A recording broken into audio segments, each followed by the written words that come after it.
welcome back, watch fans. We got a update on the Archie luxury collection. I mean, you're going to learn from here. This is what not to do. Do not make these mistakes. If you do, you can't recover from this. I mean, really, what you have here is you got a death spiral. This is called a death spiral collection.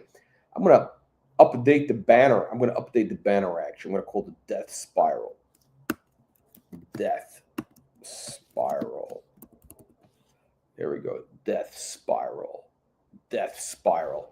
So what do I mean by the death spiral of Archie luxury collection here?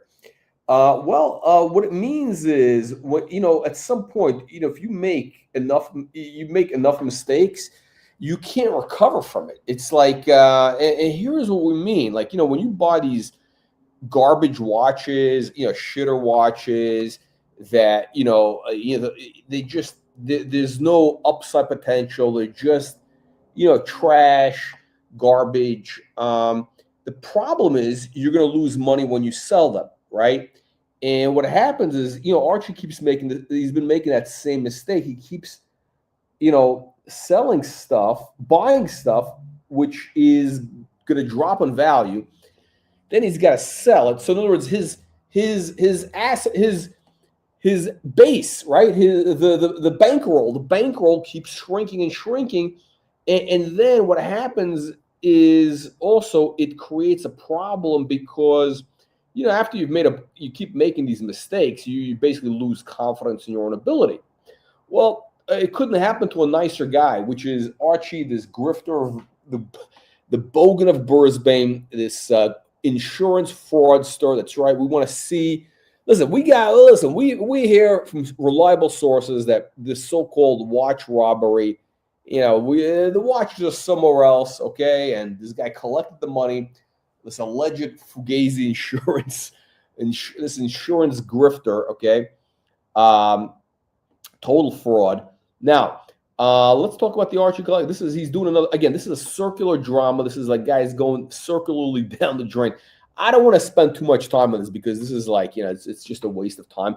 But there's a lesson to be learned. The lesson to be learned is if you make bad mistakes like this, you can't recover from them, right? So when you buy shitters like Panerai, Omega, Speedmaster, you buy these Breguet garbage. And hang on, let me zoom in on the worst Breguet ever. That's the one with the Arabic numerals, that porcelain dial. It's a piece of shit. I mean, it really is. I mean, now one of our aristocrats actually had that. He had that one. But I don't know. I don't know why he luckily for him, that was Baron Red. He discovered his mistake. But listen, this is a guy who lives in Oregon. He's got a unique situation. He lives in Oregon amongst communists and all that. So he needed to wear something that looks inconspicuous. And there's nothing more inconspicuous than that Breguet with those Arabic numerals, white dial. Nobody's going to know it's a Breguet. I mean, and that's the mistake. If it doesn't look like a Breguet, what's the point of the watch, right? It's got to look like what it is, right? The Rolex, if you want a Rolex, it's got to look like a Rolex. Now, let's look at the mistakes. It's very easy. He's got that Explorer at the bottom lower right, the Polar Explorer, I guess they call it, the GMT. That watch, I'm always looking for trying to figure out a reason to like it. But it's hard to like it because it just doesn't look like a Rolex. That's kind of the reality. It's the bezel. It's all about the bezel. The watch itself is kind of dull. Everything about it is very dull.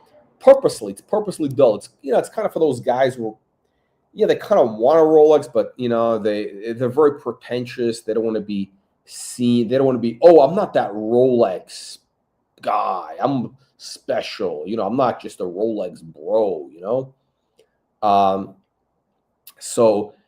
The watch is garbage. Then you got the Zenith. How many chronographs does this guy have? He's got like 3 or 4, which again, very redundant. And what is this fat slob, this 400-pound walrus, this hungry hippo? What does he need a chronograph for? What is he timing? What is this fat slob, bogan, kangaroo fucker? What is he timing? Nothing. Timing is a pizza that he's sticking in the microwave. Then he's got, what else has he got? He's got another Breguet shitter chronograph. at right around 11 o'clock, which is on that stupid NATO strap. I mean, it doesn't get any worse than that. And then you got the sex tourist watch. There's one Patek Philippe, which is the top left, at 10 o'clock position. And that is, again, the sex tourist watch, an absolute mistake. If you're going to get a Patek, right, if you're going to get a world time, at least,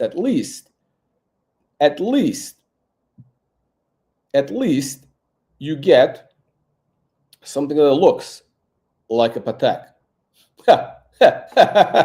No, okay, Joseph, I get where you're going. By the way, I actually, hold on a second. This guy Joseph does have a point. Now listen, let me just be very clear. Let's be clear. So the Bentley Flying Spur, the 4-door, the Flying Spur, it kind of, the thing about the car, it's kind of low key. Nobody is quite sure what it is. It doesn't quite look like a Bentley. It really doesn't. You're right. And that's part of the charm, is that, you don't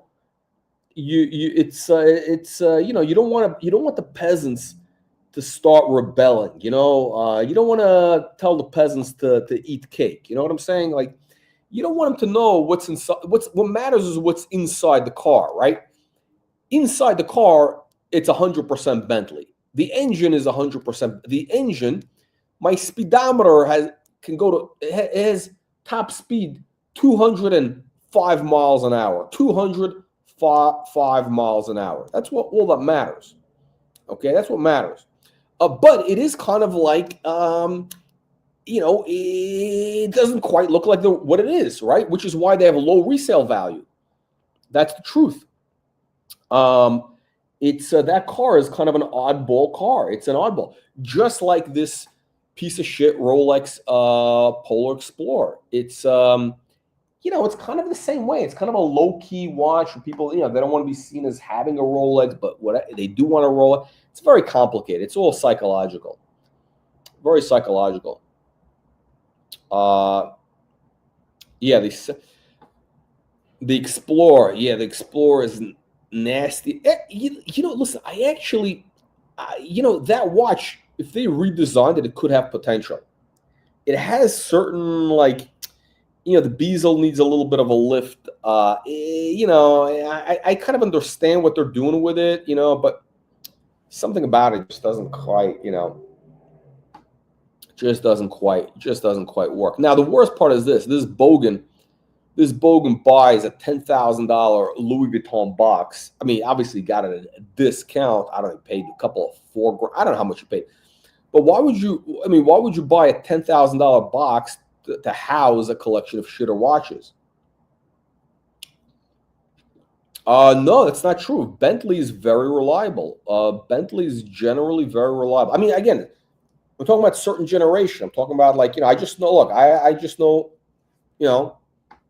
2006 and on. I think 2006, from 2006 to 2013, I think is pretty good. I think it's pretty good. 2006 to 2013, 10. I don't know about the newer ones. I really don't. And the early ones do have problems. Oh, we got the Duke. The Duke is here. Duke Omar is here. Duke Omar. Should we give him let's give him a link. I don't know if he's available to hop on. Let's give him a link. Let's give a link to the Duke. A link for the Duke. Or anybody else. Anybody. Bueller? Anybody. We'll take anybody. This is a Chinese box? You're saying this is a fake Louis Vuitton? I think it's a real box. I think the box is real. The Explorer is saying the Explorer loses time. Well, you don't buy the watch for its timekeeping abilities, to be honest. You don't buy the watch for timekeeping abilities. Here's the problem with the Patek. Archie's world time is, again, wrong. It's the wrong color. With that watch, you kind of want a warmer color. It has a vintagey look. I've said this a million times. It's got this vintagey look. You want to have a yellow or rose gold. And the earlier generation, the first one he had was pretty good. Now this one he's got no box, no papers. It's got a machete chip on the crystal. Again, he got it with no box, no papers, so it's already suspicious. He got it from another bogan, one of his bogans in Brisbane. It's got a chip on the crystal. You know what happened is that watch is from a robbery. Somebody got his hand chopped off with a machete in Mayfair in London, walking home from the, I don't know, one of those casinos, private casinos that they have there.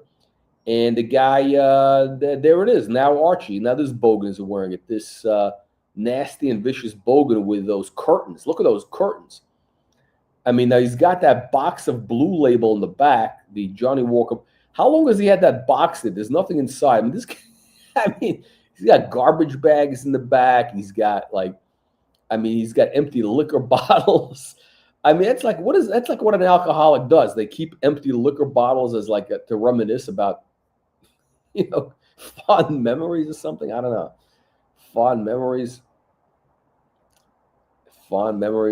So now what's going to happen is the death spiral is starting. Oh, the worst part. The worst part, he's got this this bogan Panerai at the 7 o'clock position. The Panerai, what a piece of shit. I mean, the Panerai went out of style in 2004, like literally, maybe 2005.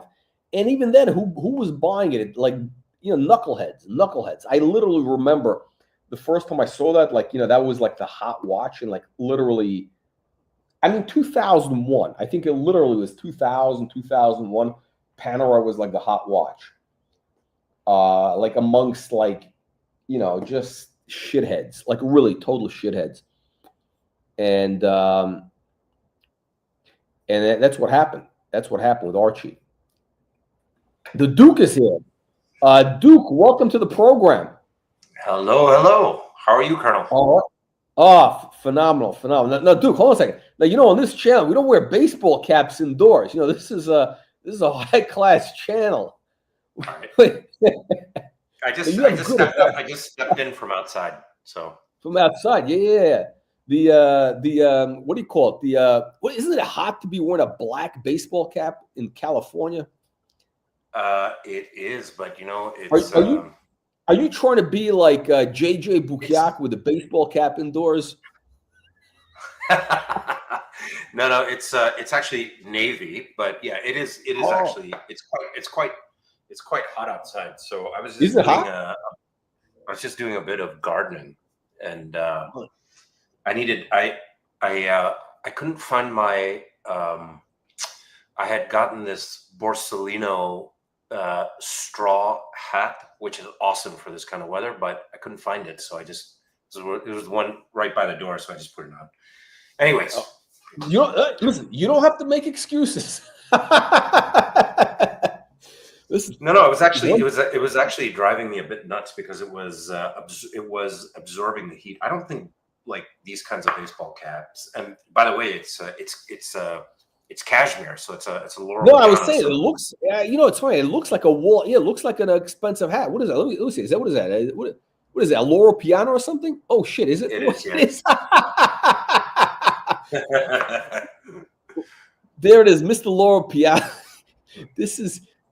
You're like that guy on that. What is it? You ever see that thing on YouTube? The All In podcast. Oh yeah, Chamath. Yeah. They got Chamath. And then they got the other guy. The other guy's wearing the baseball. He's got the what is it? Montclair. He's the Montclair guy. He joined Trump. He's the guy that joined Trump. What's his name? David. What the hell's his name? David Sachs. David Sachs. I'll tell you something. With that, listen, you know what? With that Laurel Piano cap, you could join the All In podcast, actually. You got the background, you got the books, you got the whole. Which watch do you think I should be spruiking? Shit! And you got the right watch. You got the whole thing. You could flex on Chamath because Chamath has got kind of, relatively basic Pateks. I mean, for a guy who's a billionaire, his Pateks are relatively, mid. They're mid. They're not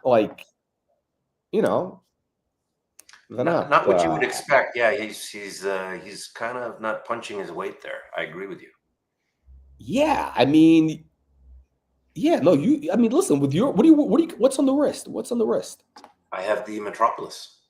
Oh, the Metropolis. You can't take it off the wrist. The Metropolis has to stay on. You know, when I The went, Metropolis. because I was doing a bit of gardening, and you need your In perpetual the calendar to Metropolis. keep track of time. You got to know the other time zones. You got to know the other time zones while you're doing the gardening. Exactly. What are you planting? What are you planting? What kind of gardening? What are you doing there? Actually, I wasn't planting. I was taking stuff out. We have like kind of a cobblestone driveway, and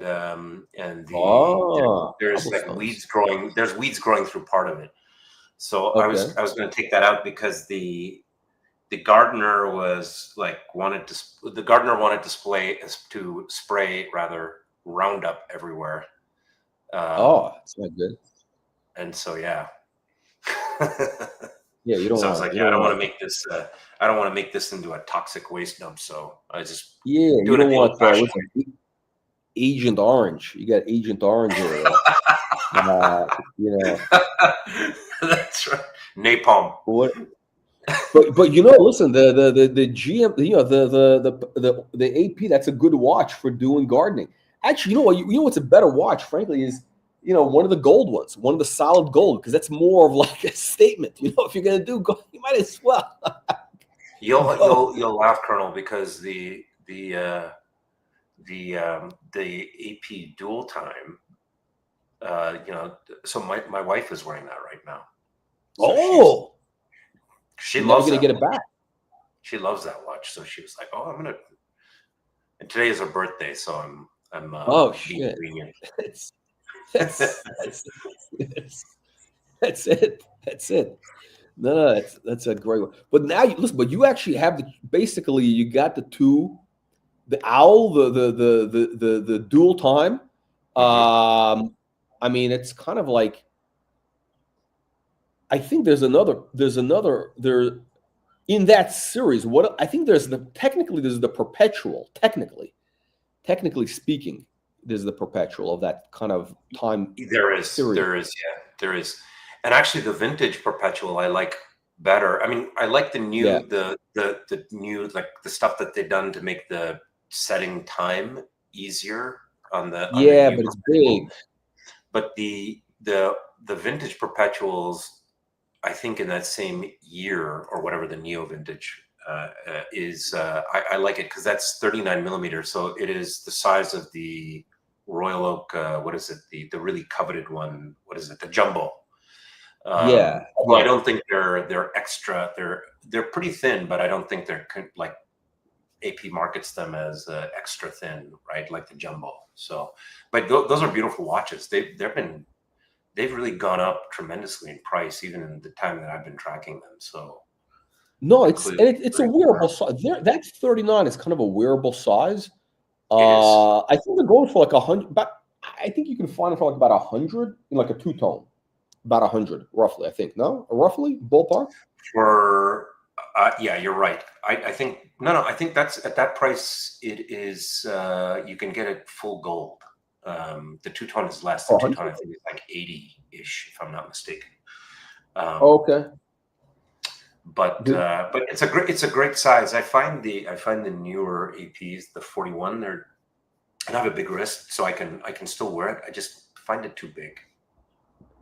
I think it looks disproportional. It looks kind of like a Rolex Day-Date 2. That like monstrosity they did, which was like 42 millimeter. They did it for like a few years, and they realized like it just it was wrong. And then they that is such an ugly watch, especially in the in that, what is, I don't remember the term for it, but the bezel, which is plain, the plain bezel, it just looks terrible. But you know who loves that watch? Who's that? Juan, the hubcap thief from Miami, Juan and Kino, and also Stevie Wonder, Watch Eric. They both love that watch. I mean, really, they've done videos. They love they think it's it's just such a monstrosity. I mean, terrible. It was. I mean, listen, when Rolex discontinues something after a few years, they made a mistake. Yeah, because they, if it's because they do a lot of research and they stick with it for many years, And when they discontinued, like they wanted it's a cover up. You know, it's like Patek. You know, Patek has had a lot of dogs. They've put out a lot of dogs, but you know, they erased them from history. Yeah, you never hear about them again. They're like, you know, they get disappeared. Yeah, that's true. That's true. That's true. Yeah, it's really interesting to me. So I think because you're talking about this guy's collection, I think you're as usual spot on. The other you have some strange watches there. The other thing is for a so-called watch expert, the guy doesn't really have any complications. I think most of that stuff is time only. I don't know that I would consider. I don't know where your head is at on this, but I really can't stand the GMT function. I think it's totally useless. It's too much mental math. Like I just want to look at something. That's what I like about the AP dual time. I can actually just glance at it and check the time. It's a regular dial. Like to do the calculation, it's just pointless. It's you know, I think maybe like Europeans are more, because you know there's like they always like, you know, in France and Italy they actually do use those, like, you know, that what we call military, like, you know. Yeah, they use military time, 2,200 hours. We see you at 1,400. Yeah, we see you at 1,400, whatever. Like, you know, maybe it makes kind of sense, but like, you know, I mean, you know, unless. But then they also use the metric system, so. It's like, you know, these are third world countries. I mean, you know, it's a, you know, it's, but the you know, but it's interesting, you know. This guy, I mean, again, you know, you think about this. I mean, this Bogan has been like, you know, Mr. Patek Philippe, Mr. You know, watch guru for 15 years. Not one. I mean, not one complication, not one Patek. I mean, like, you know, the world time is that. I guess kind of it is, but you know, it's kind of like a, you know, I mean, but you know, how come the guy's never had the perpetual calendar? You know, I mean, he's, you know, and he's I'm with you. At one point.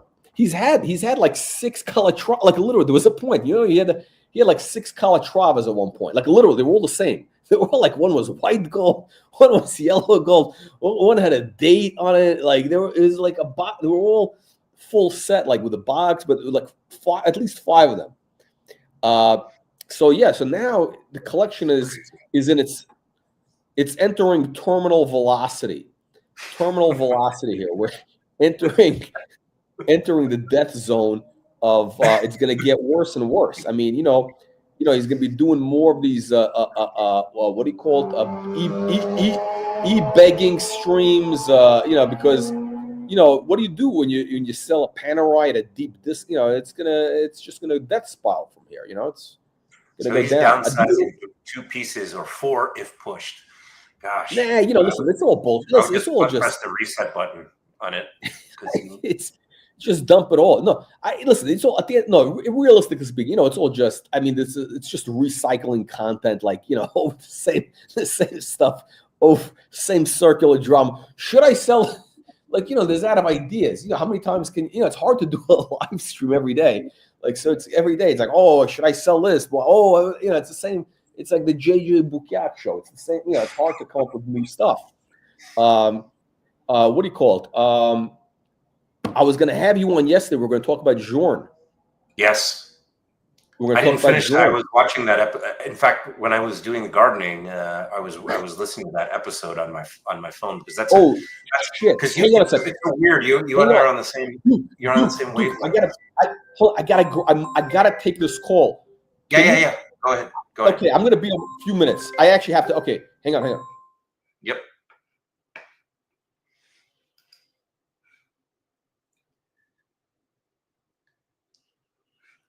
Hey everyone. I was I don't know what the we were going through some of that that collection. I have to say there wasn't a single watch, and I love Patek, but the World Timer, I don't hate it, but I can't I really can't get into it. I don't know what about it. Like the ones that I do like, but I still haven't I don't look at buying them, is what is it, the proper term, the cloisonné, the enamel. Those seem quite beautiful, but the regular World Time is just it's not a total miss, but it doesn't speak to me. And that Explorer, I don't know, I guess the Colonel's off the stream for his call, but I can't actually see it. Yeah, Lou, I think he did. He actually bailed on the call. Yeah, and I saw that this stream came on, and then I made a comment, and then he was like, "Hey, can you?" Then I think he wanted to get me on, so I like ran inside. I was like, "Oh, this would be kind of fun because it's an interesting topic."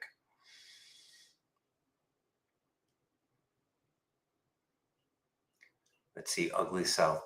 Think it's a Franken with a garbage movement. LV box was acquired from ex hoarder on Fleabay. Gosh, he refills the blue label bottle with JW Red. I could totally see that. It's funny. Funny comments. Oh, thank you, Pavel.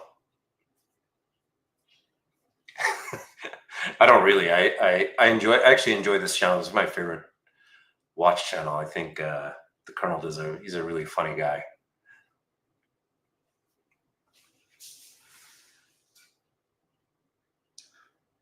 So I don't know how long he's going to be, but I guess going back, maybe we talk about the FP Journe stuff. I haven't finished the content from the other day, but that's another thing I'm kind of torn about. Here's my thinking on it. The watches are really hyped. I do think the guy has a ton of talent, but there hasn't been any of the watches that he's put out, other than maybe the Chronometra Blue, that I really like. And I've seen that one in person, so it does, it pops. But certainly not at aftermarket prices. And I feel like it's been hyped up. I mean, other people have commented like, okay, there's Govberg, all these different guys getting into it that are making the market. I get that. But it feels like they think, okay, the guy's old, we're going to buy this. This is a generational opportunity, and it'll go for a lot more. Again, being relatively new to all this, we have not seen that play out with Daniel Roth. We have not seen that play out with a number of these. I think maybe George Daniels, but that's like super ultra niche. But they seem to have gone, in auction for a lot. But it has not worked out with Frank Muller. Even the pieces that were done under when he was actually making the watches at Frank Muller. My understanding is he's not doing that anymore. It's kind of like he's got a ceremonial position. So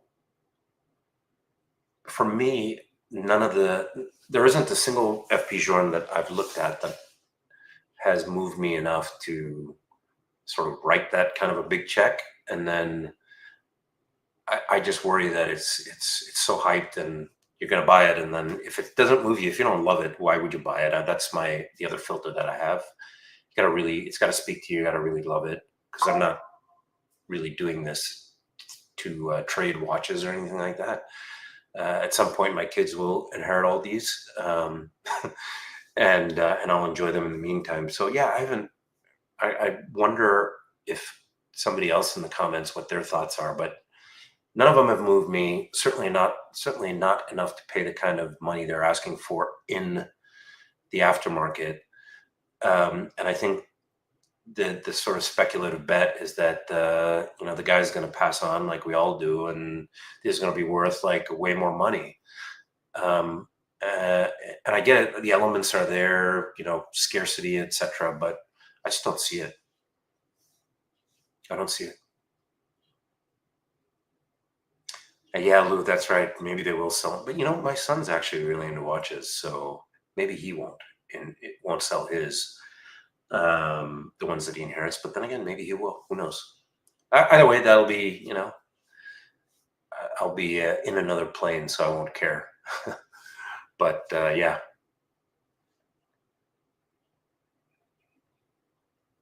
Money is determinant on FPJ's sobriety. He is his own liability. Well, that's interesting. Does he does he have a substance abuse problem? I didn't realize that. I know that Frank Muller has had a pretty colorful past. I didn't realize that Journe also has this issue. Maybe that's like a watchmaker, like these creative watchmakers. They all have this in common. This what is it? The unstable genius. Who is it? There was a lot of research on this that I think above 120 IQ, there's an inordinate amount of like substance abuse, drug experimentation, all this kind of stuff. So I wonder what's going on that. FPJ is the horology's Tom Green. That's funny. Yeah, I don't know, Gildan, if you have, if there's some articles you can post there. I would love to learn more about that. But yeah, none of his stuff, I don't find it, I've just not found it interesting enough. And the aftermarket is just crazy. I will say I am warming up to Richard Mille. That's another one I never thought I'd be interested in. But I went to the Richard Mille boutique in Beverly Hills recently, and they had nothing there. But they did say I am on the list.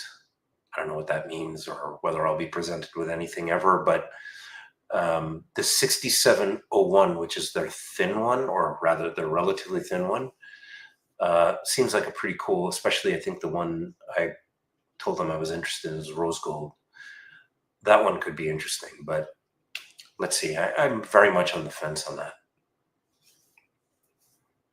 FP Journe, just even less interested in that.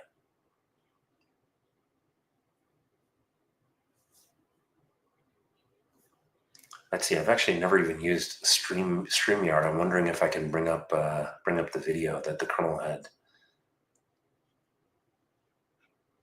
I'm not a YouTube content creator, so I don't know how to carry these channels. I don't know, frankly, know how the Colonel does it with a couple of hours, and a lot of them he's just talking on his own. So he's got a lot of energy and a lot of good stream of consciousness. I don't know that I could pull that off.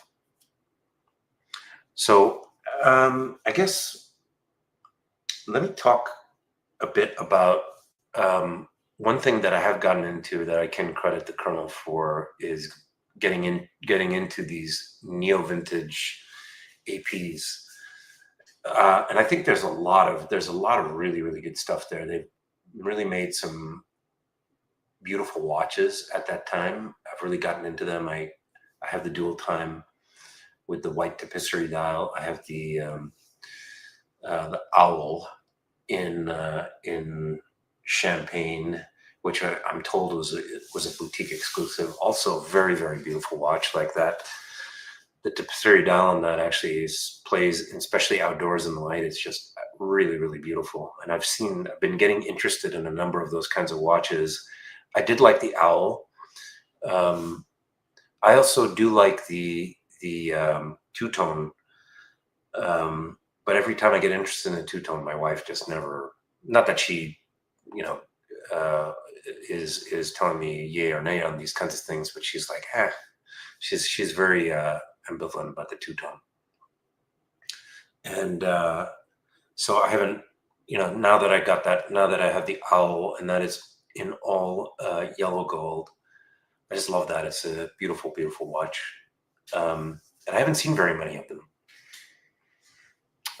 Thanks, Lou. She does, actually. She has really good taste. She has really good taste. A very good eye about these things.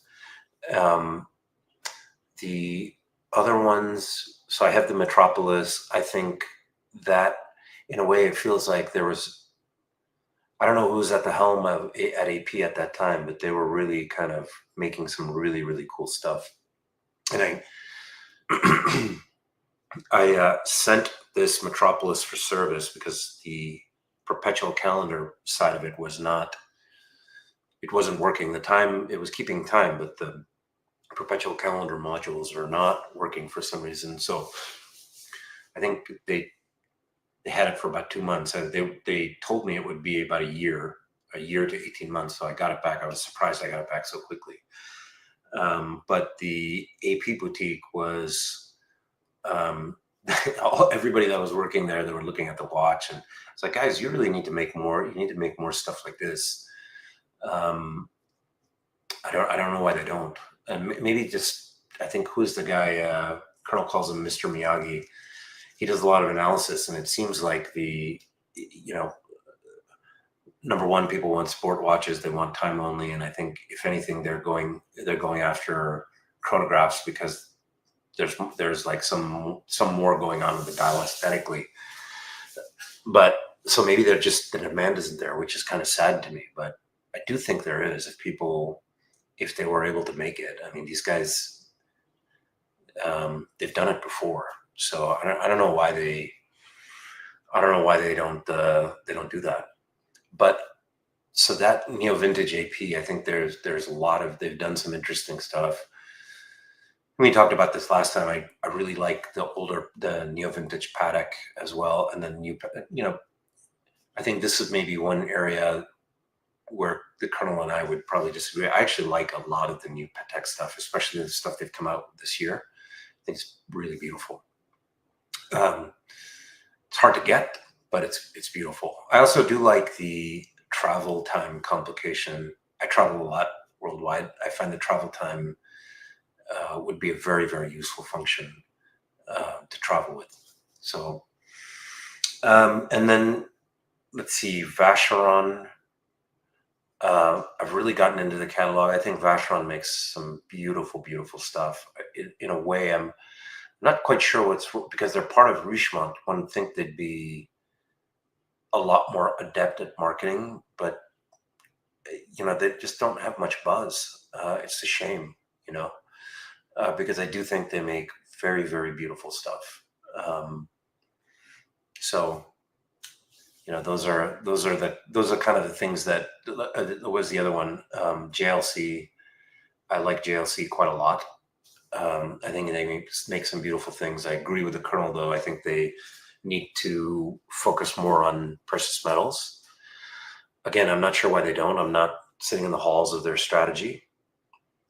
Let's see. It is so quaint that you use the dual time function rather than just looking at your iPhone. I love it. Really, you're sincere. Yeah. Good point. Actually, when I travel now, because I've been traveling quite a lot to Europe, especially London. So I haven't been taking my nice watches there because of all the I don't even honestly know if it's true. I read about it. Although I have had one friend who was had his watch stolen at knife point, which was a Rolex, and then he laughs about it because it was a replica, because he was afraid of his real one getting stolen. But yeah, I've actually been taking the other thing. The other.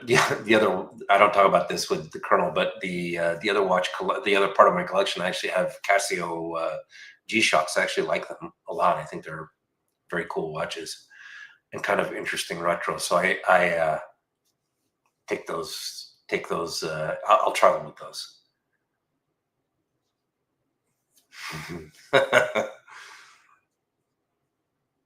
So quaint that you use dual time. Yeah, true.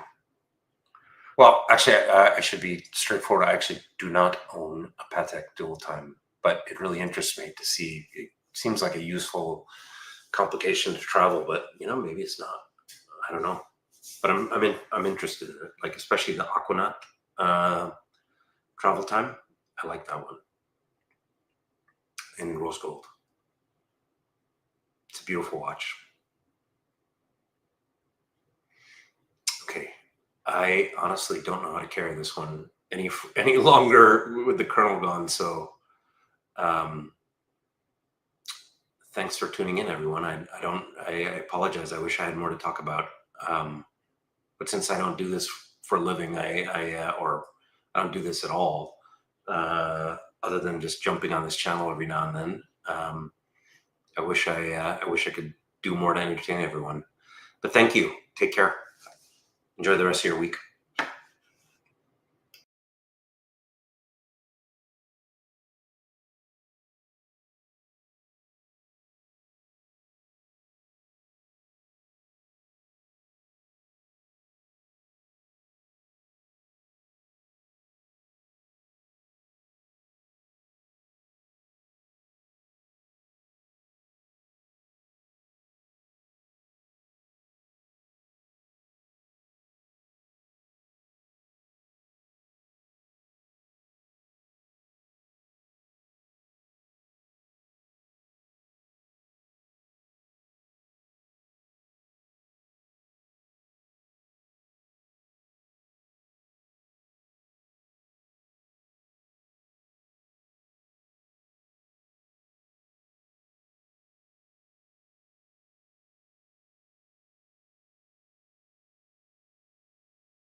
Okay, we're back. Hang on a second. What happened?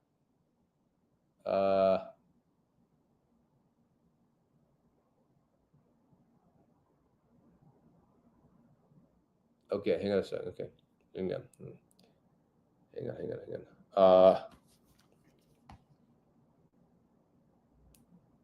Here we go. This is a high. Okay, this isn't. We have high production values on this show.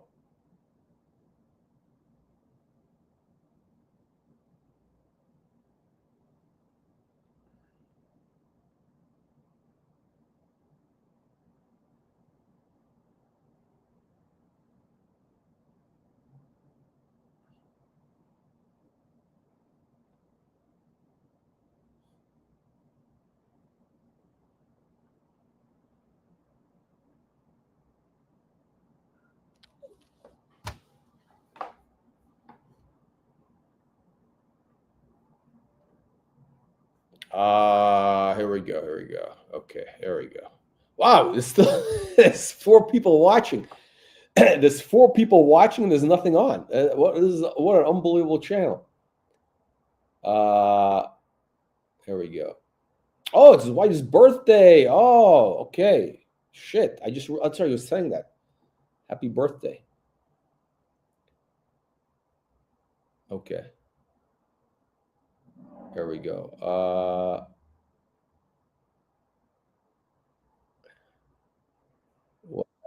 Oh shit. Okay. Duke, you there? Yeah, I'm back. I was just telling everybody that I've gained a.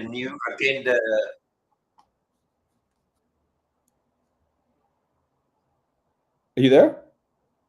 Yeah, I'm here. Can you hear me? Oh yeah. Yeah, I was just saying I've gained an appreciation for how difficult it is. You do an awesome job at this. No, I'm sorry. I had to go. I just texted. I had a call. I had to deal with a legal matter in Chomostan. I'm trying to get a hold of this guy, for like a month, and finally call. This is like impossible to get a hold of these people. Finally returns a call. So I had to. This is like otherwise I would never leave you here. I think I was gone. By the way, I'm sorry. It's your wife's birthday. So if you have to go, I have to go in a bit because I'm taking her out to dinner. So okay. Where you going? Anywhere nice? 7-ish or something like that. So. Oh, okay. Where anywhere special? Just one of the nice places around here. And don't mention the names. You don't want one of the punters showing up. That's true. No, but it's one of the nice restaurants around here. There's a Michelin star, like 2-star place. I think it'll get its 3rd star, called Acid. But we're not going there because didn't want to. I mean, that's like a big investment in time, and the whole tasting menu and all that. So. Oh, this nonsense. Yes. Yeah. So that's just I just couldn't. I didn't want to make a day out of it. So. Do you think it's funny? Do you think these Michelin these things are actually? Is it actually worth it? Like, in other words, is it like? Is it the food? Like, is it worth them? Like, are you getting something? Wow, what a great meal! Oh, it was really, or is it like more of like okay, just like an experience to an exotic destination? I think it's more. What's your take on this? I think mostly it's not worth it, but there are a few. Like, I've been to French Laundry a couple of times, and that the food is incredible. Like some of these tasting menus, they don't give you that much food, right? Or maybe I just have a big appetite or whatever. But French Laundry, they give you a lot of food, and you do the wine pairing. They do an incredible job with the wine pairing. Okay. It really brings out the it really accentuates each of the courses. So I think there's a couple of places like that do it really, really well. And I know you go to the Bay Area quite a lot, and in the city of San Francisco actually punches actually the Bay Area and then the city of San Francisco punches way above its weight in some of the restaurants. So some of those restaurants are really, really good. I don't know, Colonel, if you're into Japanese food, but there is the in Los Altos. I think this is a hidden gem. It's a place called Hiroshi. Incredible.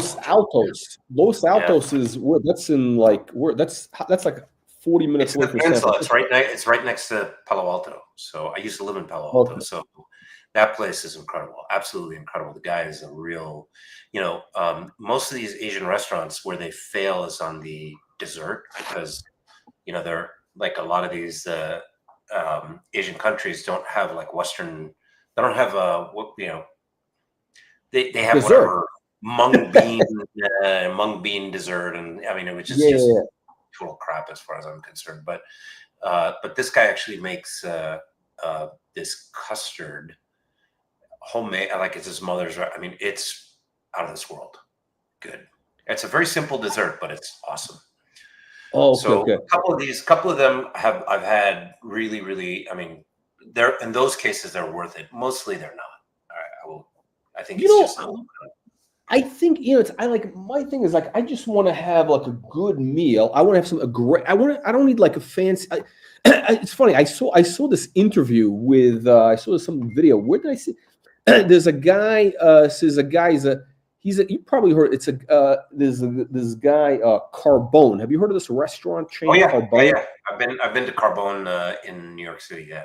Oh, you have? Okay. So I remember. So I used to live in that neighborhood, like where they opened the first one. Like I lived there, like I don't know, in 1990 or something. I remember. So where they were, I remember like it was an Italian restaurant that was there forever before, just like a regular whatever Italian restaurant. It was because that used to be like an Italian neighborhood, more or less. Like it was kind of like I think is it leftover.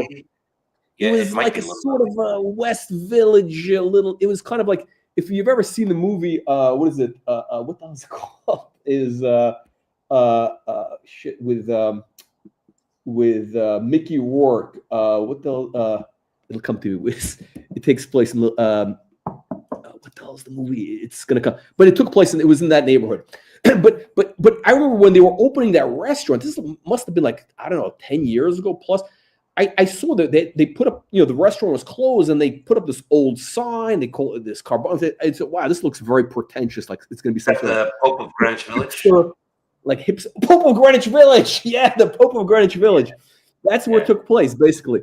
It was like right that street. That's it was a Prince Street, I think it was. So, but it was kind of in that. So I remember when they were opening up, I saw this sign. It looks like this old vintage sign. I was like, oh, this is going to be like some sort of hipster bar or whatever. And the restaurant opened, and then I was like, okay, like Italian food is pretty simple to make generally. I mean, it's not that complicated.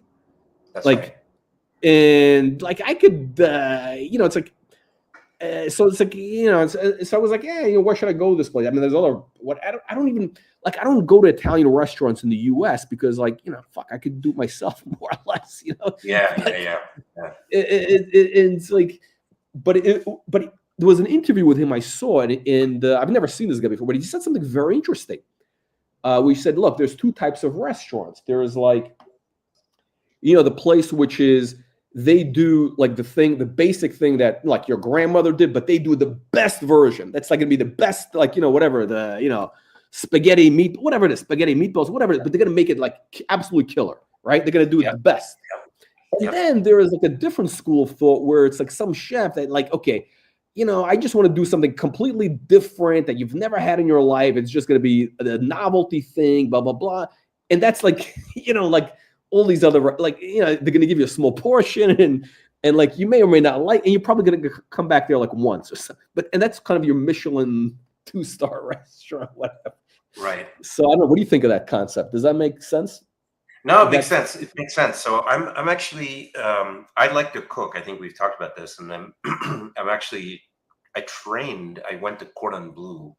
Really? Just as a just like a 6-week course, so not like okay. a chef or anything like that.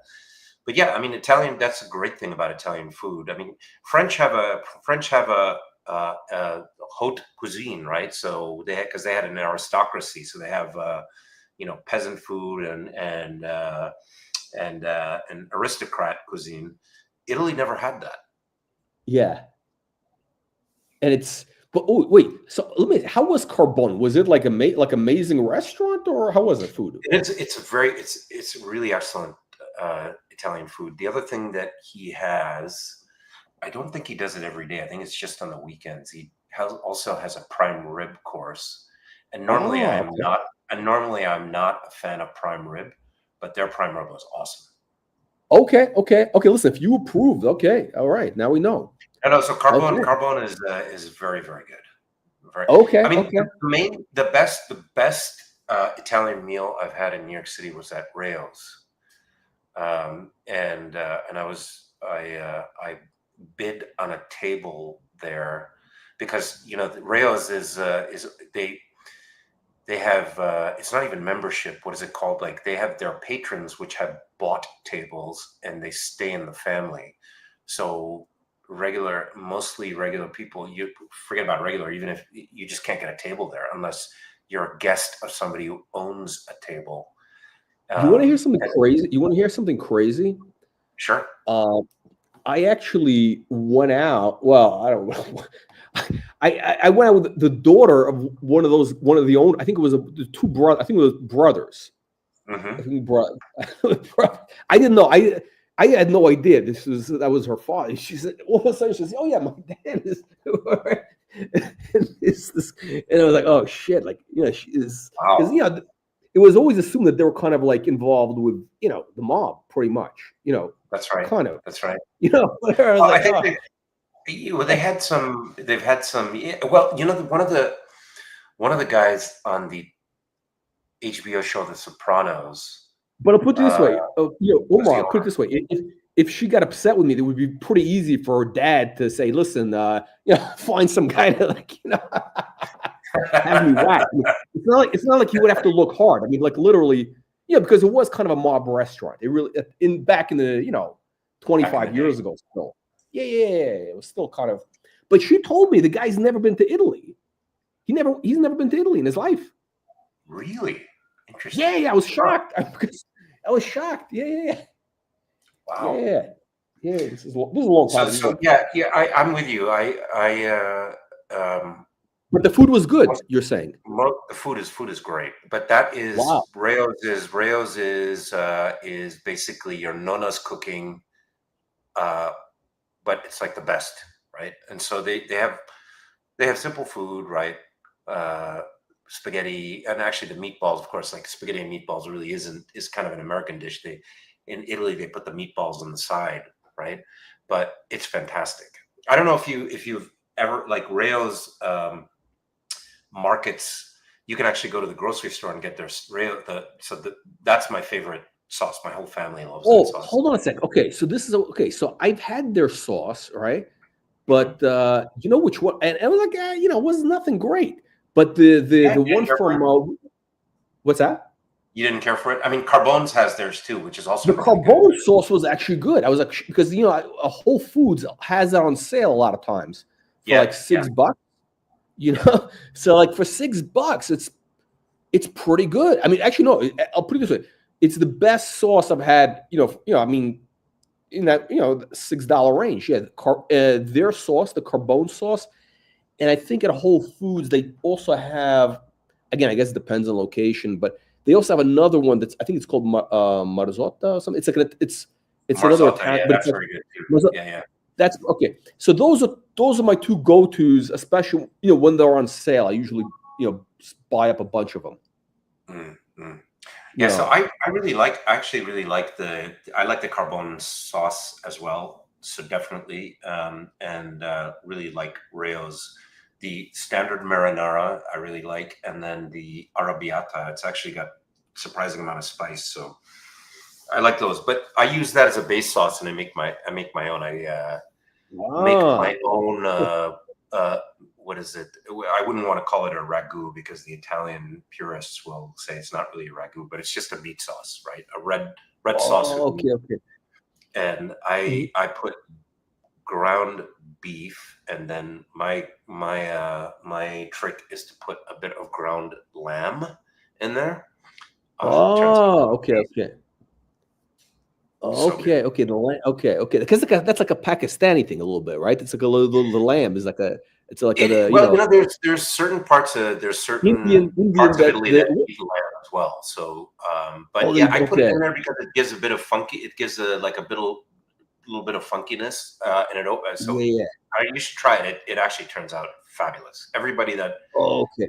Everybody that has tried it has asked me, not only asked me for the Okay. Oh, recipe, but they you're call me like a down. serious chef. You're not a okay. You get into a very this is like a serious thing then.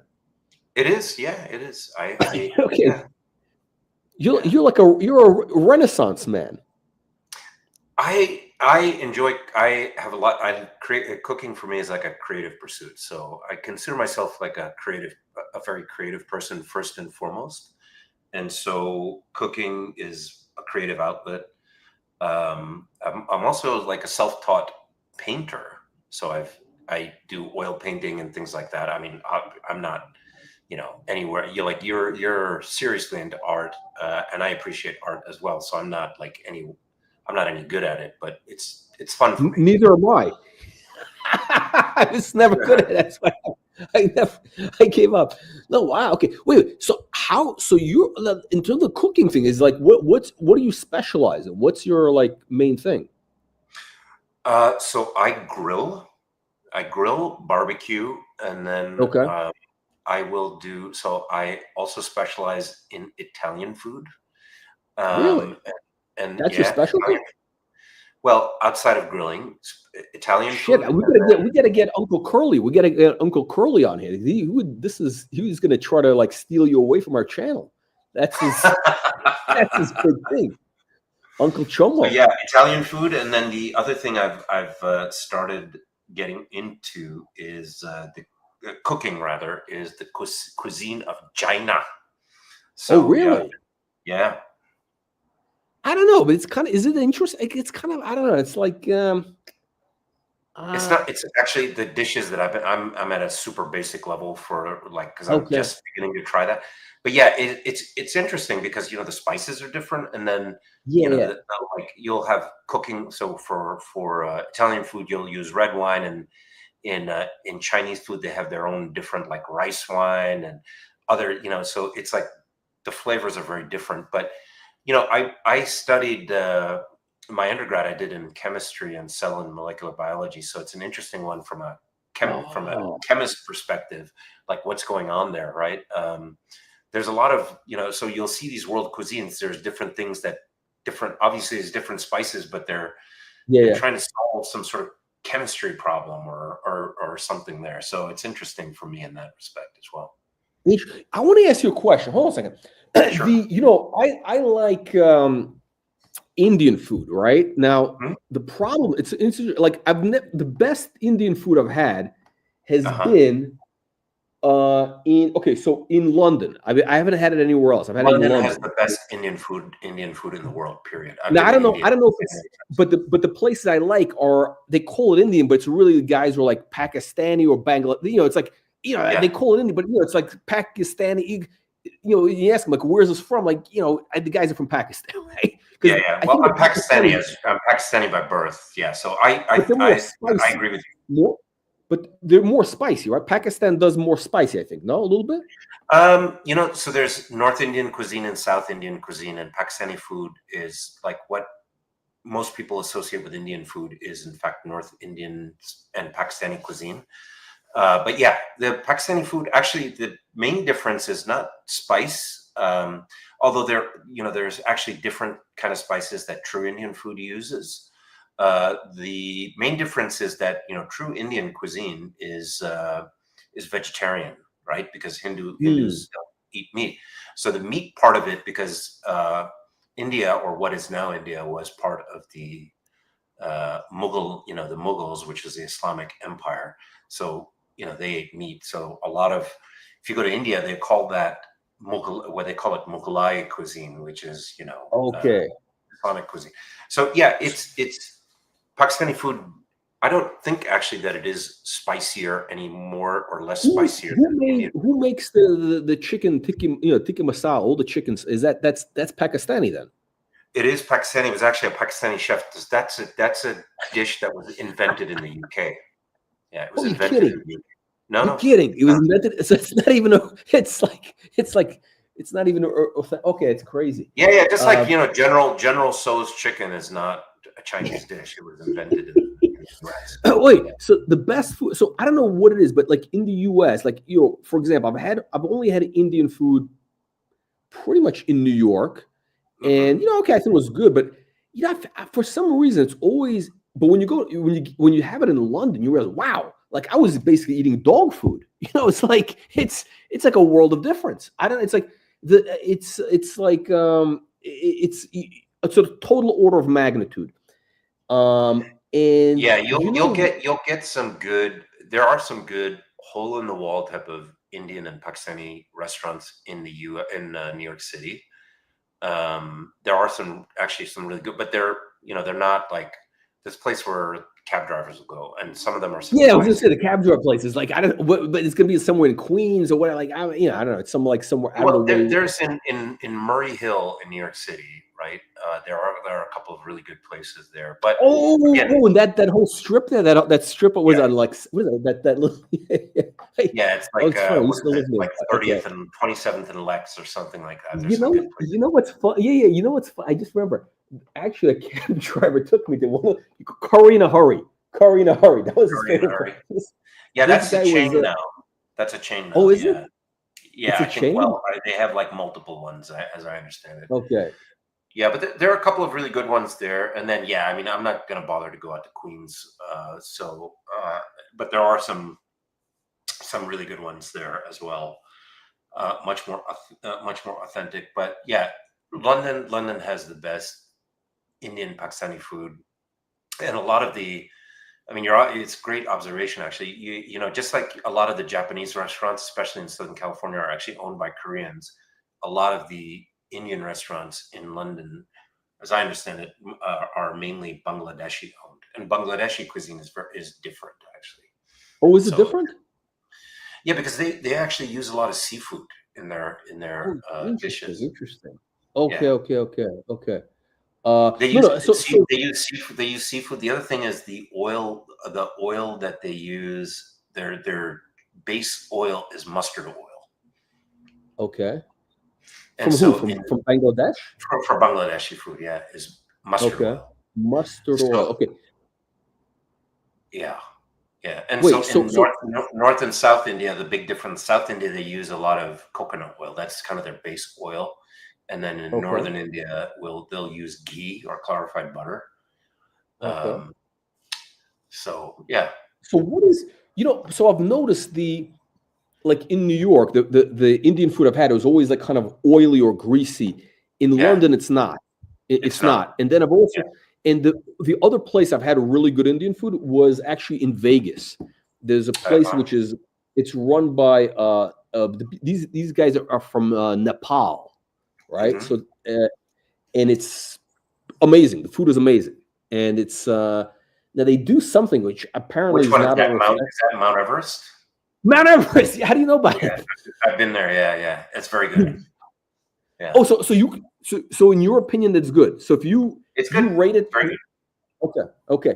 Yeah, Let me ask you on a scale of authenticity, how would you rate it? Like on a scale I of would do 1 to 10, five or oh, six. that's not okay. That's not great. That's not like Yeah, because uh, you're right, they're Nepalese, so it's different. Maybe it's authentic Nepalese style. I don't know, but it's not like Northern Indian. You'd say like Punjabi cuisine, food in Punjab. That's like kind of the. oh, okay. You mean okay? When I say It's okay, not like that. okay. So I what I meant by authentic, I mean like, is it really good?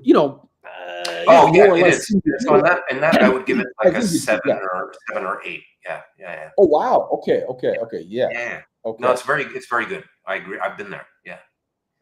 Yeah. So that place. Yeah. So and then there's a place in San Francisco called. It's like in the Richmond area I've eaten at, which is also a Nepalese place. Okay. Uh, My favorite which in is the city of San Francisco, and it's unfortunately, it's like on Polk Street, is Shalimar. That is really good food, actually. But it's Shalimar. yeah, yeah. where is it exactly? It's on Polk Street. Let me just look it up for you. San Francisco. How do you spell it? Like Shalimar? Shalimar. Shalimar.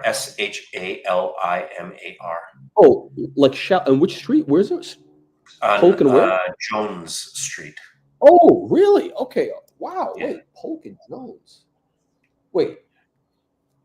I think they're. How could it be? No, Jones. 532 Jones Street.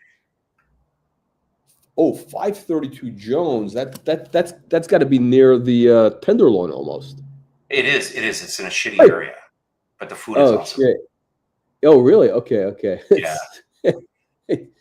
And then there's another one right across the street from which is called Pakwan.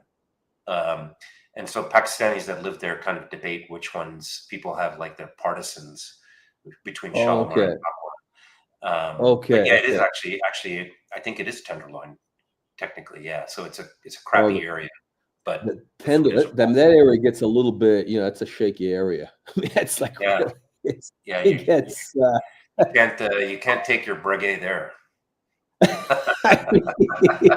Actually, you probably can. Nobody's gonna buy. It's just nobody would know what the hell it is. No, it's just it's just so depressing that when the whole thing that goes on in those areas, it's just like it's terrible.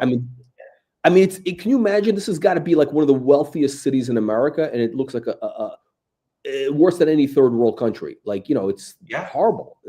It's a real shame. I agree with you. I mean, Tenderloin is legitimately bad, terrible place. It's crazy. It's and then you 10 blocks up, it's fine. Next time you're there, try Shalimar. You can Shalimar, okay. Yeah, because they're it's a Pakistani place, very very good. Okay. I'll use your name. Are you? Do they know you? Are they gonna give me like the good food? I mean, what's the? They're gonna give you the special. I mean, I can tell you stuff to order that's off menu. That is really I think. No, I wouldn't. I'm not even like I wouldn't even know what to. I don't. The problem is I don't know what to. I order. I stick with a few things. Whenever I go to a restaurant, I always stick. Like I don't know like all the different. Like I don't know all the different stuff. There's like it's like I stick with a couple of basic things. You have a favorite. You have a favorite, like couple of you. So it sounds like you like chicken tikka masala. I like, the thing is, I like spice. I want it to be spicy. I don't like, like I've noticed, like for example, at Mount Everest, the food there is what I call. It's not oily. It's like dry. It's like not doesn't. It's. I love their rice. Somebody told me that it's not really Nepal. It's like what are they called? Honey rice. It's like a rice, but it's with honey, I think it's like an orange cup, but it's like it's got flavor. Are you talking about a dessert? No, it's rice. It's rice, but it's like their rice. It's like an orange color. It's I think it has honey in it or something. Well, it wouldn't be but it's not sweet though, right? No, it's not sweet. No. Okay, it's a little bit, maybe a little bit. They'll either use like a food dye or they'll use saffron. Saffron. I don't think they're using saffron. Is expensive. They could be like some of them will use saffron to color it. Really? But yeah, so that's either like that sounds like a biryani, So I love biryani. It's great. Okay, no, they have like no. I mean, what they have is they have this great buffet there. Did you ever have their lunch buffet? No, I've only been there for dinner. Okay, so they got a lunch. Yeah. No, it's the best. It's like they raised the price now. It was closed during COVID. Now they reopened. It used to be like $15. Now it's like, $20. And they have the whole buffet with like, you can try, and it's great stuff. It's like really, it's amazing. It's I'll have to. What was the name of it what was the name of it again? Mount Everest. Mount Everest. Yes, yeah. But you're talking about Vegas. I thought you were talking about the one in the Bay Area, the one that you really like. Oh no! In San Francisco, there's another Nepalese place. That one is. I don't think it's as good as Mount Everest. I mean, it's more it's fancier. It's more nice. Okay. It's like a nice whatever. Not quite. It's not the same. Like maybe it's pretty. No, it's very good. It's just a different. It's a different. Everybody does something a little bit different. But okay, no, it's very interesting. So you're actually like a legitimate Italian chef. Yeah, I do a lot of different Italian dishes. Yeah, for sure. Yeah. So what's your specialty? My specialty is pasta with the meat sauce. So I make a meat sauce. It takes like 2 days. Oh, really? I do it in the slow cooker. Yeah. Wait, you cook the sauce for 2 days? Yeah, in the slow cooker. Yep. Oh shit! Oh man! Wow. This is this Curly's missing out on this live stream. This is look, the slow cooker. What is it? Is that a special pot or what is that exactly? It is. Yeah, it's a special pot. So there's a couple of different brands, but yeah, you just put it in there, and I sear the meat. I gotta have a process, right? So I sear, and then I put it on. It's like low and slow for almost 2. It's not exactly 48 hours, but it's like 30 to 36 hours. And so it's on the stove, but it's on the stove for 36 hours plus. Correct. Wow. So I do it the night, and then it cooks the whole day, like the whole day, and then dinner the next day, basically. So okay, so that's like a real commitment. That's like a real serious commitment. Yeah, but when I do it, I make a sizable batch, and so we will eat it. I normally do it when we have family visiting, and they're a large group of people, because everybody can eat it. So yeah, no, it takes time. But no, but it's a big, okay. So it's like because you have to stir it every couple of hours, pretty much, right? You got to get up and stir it. When I put it in the low temperature phase, I don't really need to stir it. But what it does is, like, the flavors of the meat and infuse the sauce more. I mean, I've actually tried it. I've tried like a 2-hour version, and you can totally tell the difference. You can totally. Oh, really? Yeah, because the meat, and then also, like, I think, because I also use like a special blend of meat for the beef, where you can get like some of the collagen actually comes out of it as well. So it's I really like it, and I've gotten everybody's complimented me on it. So the key is the time. Okay, it's very interesting. Okay, so. And what do you do like a bistecca Fiorentina? You got the green egg, you got the whole. Yeah, I do. You don't cook with gas, right? Your steaks you do on wood flame? Wood and lump charcoal. Yep. But no gas. You wouldn't use gas. No. What is that? That's like gas. The gas grills don't get hot enough. So you don't get especially when you're making steak or grilling any kind of meat, you need to have a high temperature to have the sear. And the gas grills, there are no gas grills that get hot enough. How much better is the green egg than like a normal, barbecue type of thing? How much better is it? If you want an inexpensive but really good gas grill, the regular, what is it? If I were to do a regular, whatever wood charcoal thing, but like green egg versus like a normal. Look, I think the standard Weber grill is pretty damn good, actually. But the big green egg, especially if you're seriously into it, I think and that class of it's called Kamado style. Oh yeah. You can't beat them, because the thing is, my big green egg. I was actually grilling last night because I had a friend over. It gets to 1,000 degrees. So no, I mean, it gets like super hot. So the thing is, if you're cooking and I like my steak like rare, medium rare, mainly rare. You get a big hunk of meat. I mean, it takes like 2 minutes, 2 to 4 minutes. Okay. And you get like a real, amazing sear. So you can't get that. You can't get that kind of heat on a Weber grill, but you can get a really. A Weber grill is a damn good for its price, especially. Yeah. But You know, this the other thing, because I also do proper barbecue, like called, you know, where it's low and slow. And Okay. the thing is, because it's essentially, you know, like Indians have a similar thing, the tandoor. So it's like really thick ceramic, so it holds the heat. It gets hot and it can hold the heat very, very well. So like But where do they? I'll also grill, like when I make baked potatoes or something, I'll grill that in the big green egg as well. And Okay. it just turns out different. Like, yeah, you could make baked potatoes, you just put them in the microwave. I'll No, tell no, you, no. It's not soggy. not even close to how good it is. How long? If you throw in a baked potato into the green egg, how long does it take before it's cooked?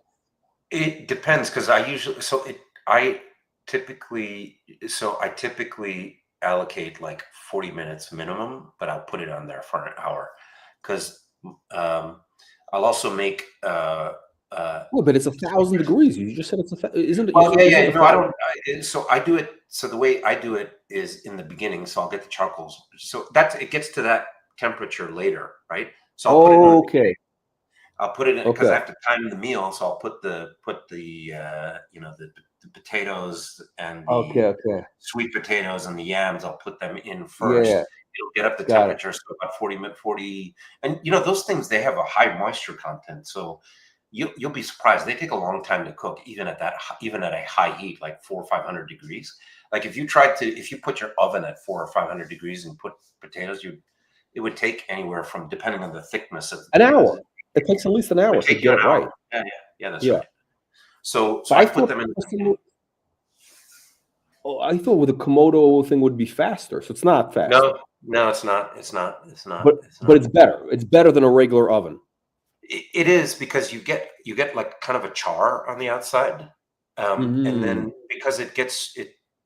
Oh, I love that. I Oh, Yeah. so I want to and char it. then it's like inside, because it gets so hot that basically this internal steam from the, you know, from the moisture from the water inside the, you know, it steams it on the inside. So like, especially with sweet potatoes and yams, like yams, they'll actually become, it's like a dessert. Oh, It's yeah, yeah, yeah. so good. Yeah. Oh, yeah. Okay. Get Shit, it man, cooked. you're like yeah, you're a bona fide chef. Now, do you use the chronograph, the Patek chronograph to time the the cooking? No, I seriously. do. 'Cause that's what it's for, basically. No, I mean that's kind of the Yeah, idea. no, but you know, I need to get the, what is it, the split second chronograph for that, right?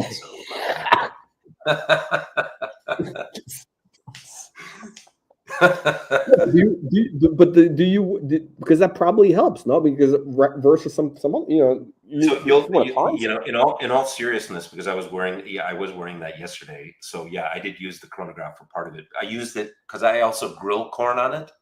And I don't know if okay. you, so I like the corn where it gets also slightly charred in places. Hard, yeah, yeah, Uh, yeah. and so, yeah, I was doing, but that one you got to be careful because it actually cooks very quickly. So yeah, so I was actually using using the chronograph because I didn't have my phone. So, because the benefit of the phone is you can have multiple timers going on. So yeah, I used the chronograph for that. I was laughing. I was like, yeah, I finally used this thing.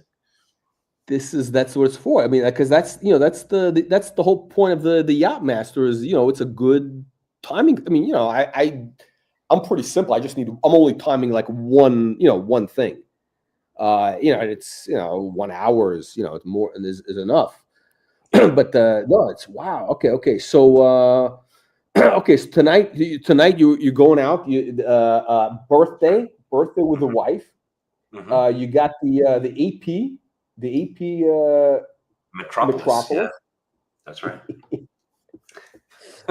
And, yeah, I was gonna. Oh, we were before I got distracted by my the solicitor or whatever they call it, the barristers. Mhm. What we were talking about FP Journe. I think we were talking about FP Journe. What's Yes. your take on it?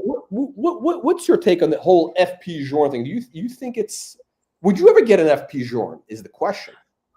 Yeah, you know, when you stepped out, I was trying to fill time with the, and okay, because I have not finished watching your episode on that.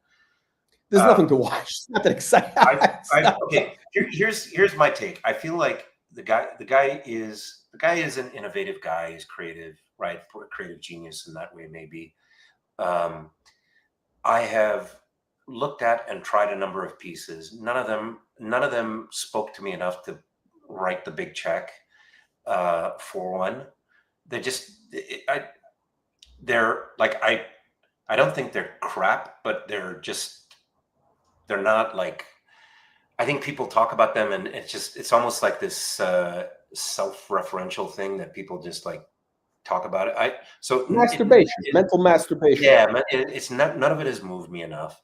And I feel like there's enough of the market, like there's some players in the market that are looking at this as some sort of a trade, which is like, oh yeah, FP Journe's going to pass on someday, and these things are going to be, you know, skyrocket in value because they. You know what's interesting is like, no, where did but it hasn't worked out. I mean, if you look at like old, like vintage Daniel Roth, it hasn't worked out there. It hasn't worked out for Frank Mille watches, and arguably, Frank Mille is probably even, I would say, even more innovative. He actually has done some interesting things. But yeah, you know, even the Frank Mille from the time where he was actually, because I think now he's just like creative director. He's got like a ceremonial role. He's basically, he's out of it. Yeah. So even those have not. I mean, they're aftermarket. It's not like they've been. You don't have. You know, maybe I'm wrong here, but I haven't seen any of them like auction for big money or anything like that. I think one. Wait. So I want to ask you. So you tried the Journe, and you have to go. You have a hard out in like 10 minutes, right? Probably you got 10 minutes. That's right. Yeah. Okay. Okay. So you tried on the Journes in the boutique. I did in Miami. Yeah. In Miami. Okay. So you tried them on. So you okay. And what was it like? You said it didn't speak. Like what about the watch? Which ones did you try? And like what didn't you like? Like what was missing basically? Because it seems like so I tried on the one that I liked the most was the Chronometra Blue, and in person, it really pops, like the blue dial and the way it plays with the light and all of that. The thing I didn't care for was the arrangement of the dial and the numbers. It just struck me as odd. The other one, like this one that you have on the screen, the Astronomic Souverain. I don't think it was that exact watch, but the other one, it's just too small. It's too small to read. Now, I don't need reading glasses, but still, it's like too small to read. So it feels like wasted. Like he has a lot of and they're big watches, right? So this one's a minute repeater, right? They're big watches, but he hasn't used the screen. Cool. Wow, look at that. That's kind of interesting. But it's kind of how about the hands? Do the hands bother you?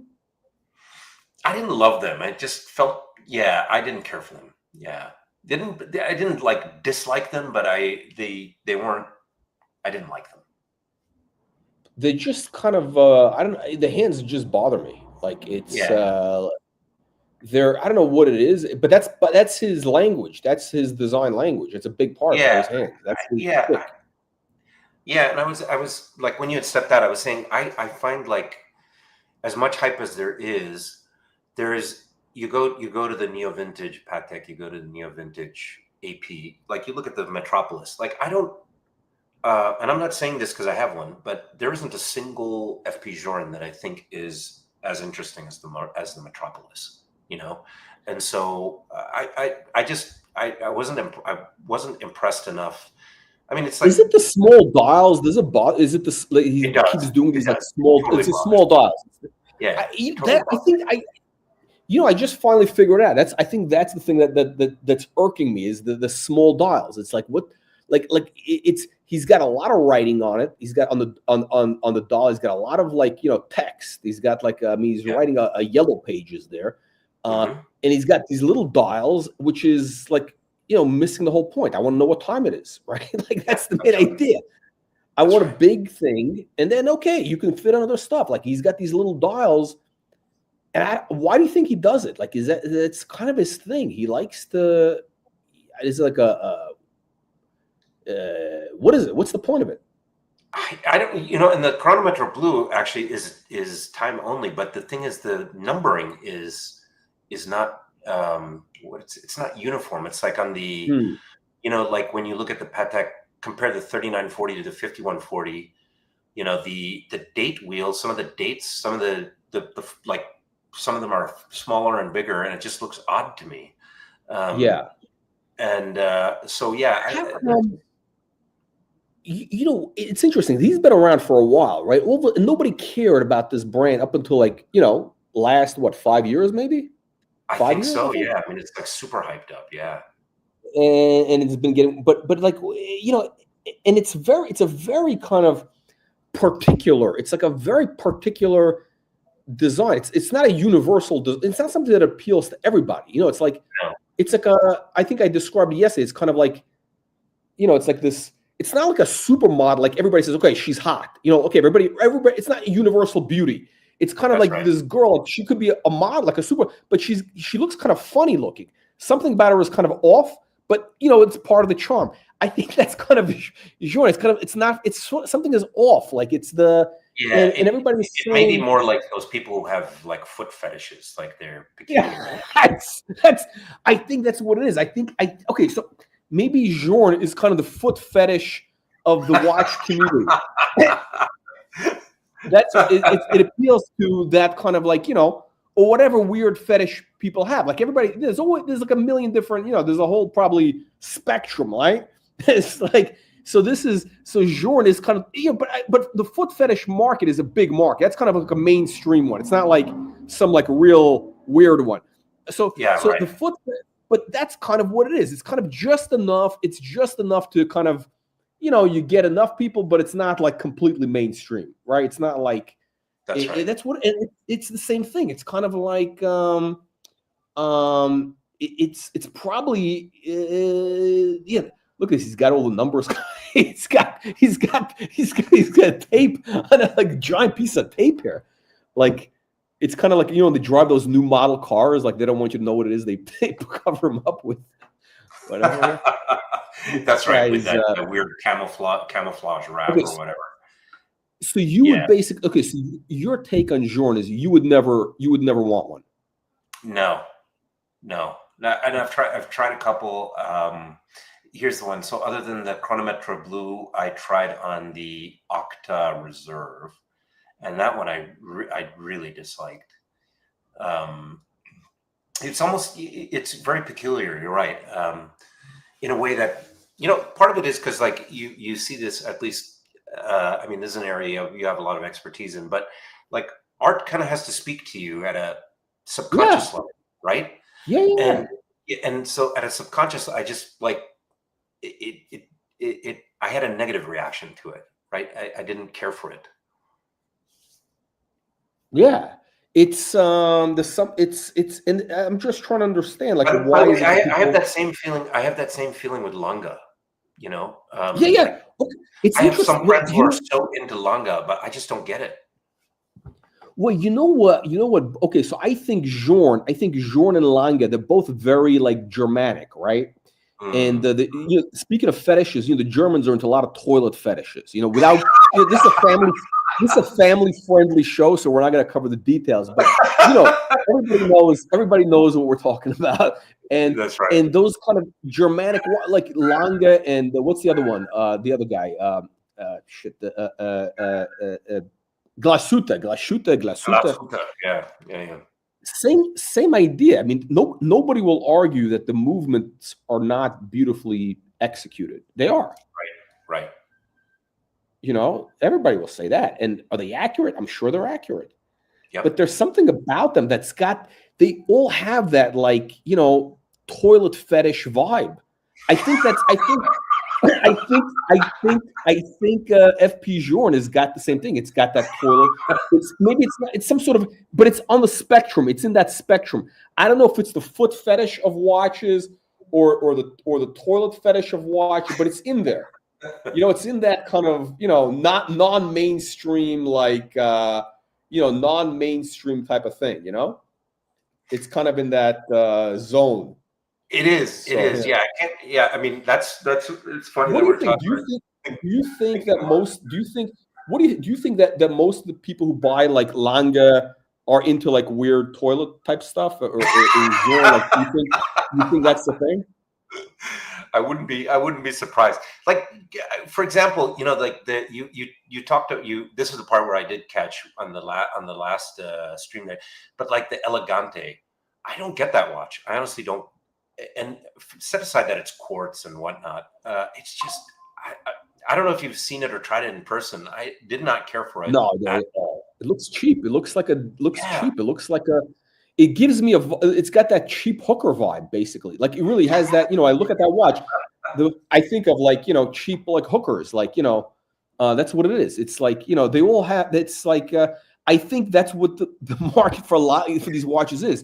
It's people with like weird fetishes. Like some guy might be into like, you know, foot fetish or toilet fetish, and some guy might have like a $5 hooker fetish thing.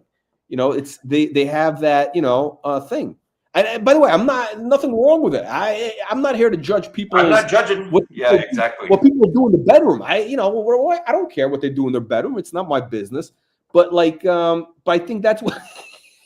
See, but like you look at this guy. I mean, look at his outfit is terrible. I hate those kind of shirts. You know. Anyways, yeah. So. He's got the small collar. What he's got? Oh, he's got with the contrast. The whole thing. Yeah, he's got that contrast, that weird Jimmy Buffett bullshit going on there, or whatever. Jimmy Buffett. Yeah. Oh God, terrible. Oh, he's got the baseball cap. FP Journe baseball cap. This is a baller. Of course. This is VVIP. What is it? Yeah, By the way, I think you might be getting close to VVIP status at Patek. You might be getting up there. I mean, you're like you're in there. You're like a favorite of Patek base at this point in the store. Man, I'm sure there's like so many. They send reports. They send reports about you to Terry. They're saying, "Look, we're grooming this guy. This guy could be our next. He could be our next heavy hitter." Pretty soon I'll be invited on Terry's on the yacht. The yacht, you know, they're gonna go to you know, Epstein Island and the yacht. You know, it's a whole it's part of the yacht. You know, it's no, but you might be getting close. I think how close do you think you are for them to offer you like the Nautilus? They told me, actually I didn't bring it up. They told me that I'm very close. That they volunteered it. Presented with Nautilus and Aquanaut soon at retail. Oh, hold on. When was this? This is like maybe a month ago. Okay. So So after you got the chronograph. Okay, so you got the chronograph perpetual from them, right? And then also after that, and you told them that, you know, you're on the journey. You're on a yes, that's right. And I got the Calatrava, and then the 5270. Yeah.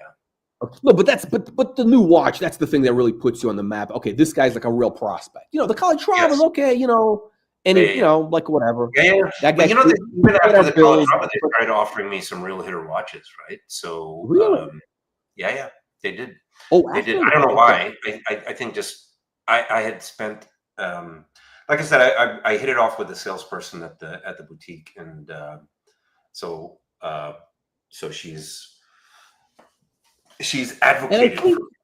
She's advocating for me with I heard that word. I heard that word, advocate. I heard that at the AP. They said, "Oh yeah, we will advocate." It was just some bull. But you know, look, I think the difference between you and me is you come across very sincere and very like legit, right? No, you do. You come across like very sincere, legit, and you know, and the combination of you probably dealt with a mature sales, you know, somebody who's been there 20 years, right?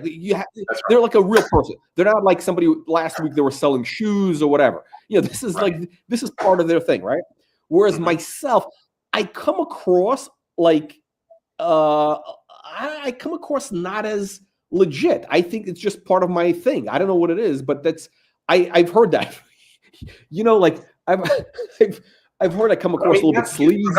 You have beautiful pieces and a beautiful collection. So no, but I'm saying, like, I think the impression I make maybe on the store is they think, oh, this guy is like, you know, flipper or something, or he's, you know, whatever, you know, he's not, you know what I'm saying. So it's like a different impression.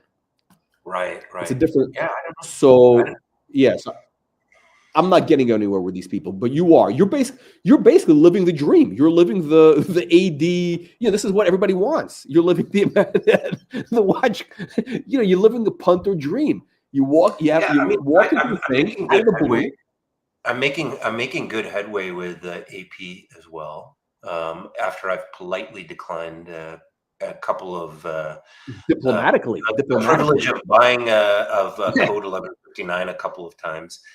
This is a Um, very diplomatic. This is trick. It's very tricky diplomatic waters. You got to because that's a very.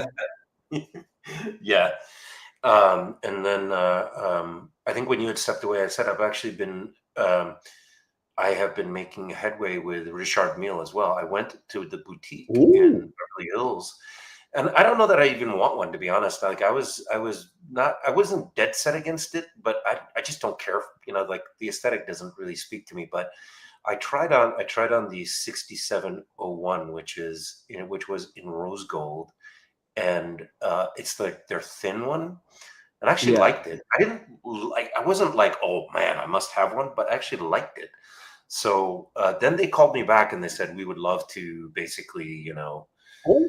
establish a relationship with you. And we Oh. think blah, blah, blah. Oh. Oh.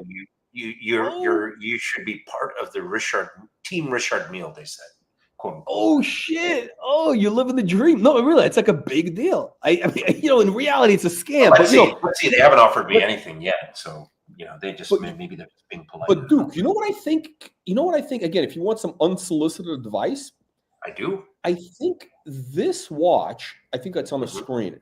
I think Hmm. these models here, and I'm not a Hmm. Richard Mille guy. I'm like what? It's not my. These I think Same. are actually have like kind of. I think they have some upside. This is like the original thing they were doing, like I don't know, 10 years ago, whatever. Look at these are thin. They're like you see, like there's something special about it. There is something Yep. special about it. Yeah, no, I agree. I like these ones too, the 16s. I don't think they make those anymore. So the 6701 is the new one, or whatever their current production, and it's And thin. it's curved. Look, it's got that curve. It's the now. Is it worth the money? But they keep dropping. I think at some point they're gonna enter that sweet spot, Yep. and when they get into that kind of sweet spot, I think the brand is here to stay. I mean, I don't think it's gonna, I like agree everybody's with saying. you. I agree with you. And this is going back to now. It's interesting now. I was going to mention this, and you. I think. Look, there's that whole psycho. It's like there can't be 50 billion high-end watch brands, right? And I think whoever's trying to spruik FP Journe, they're doing it. But you have Patek, you have AP.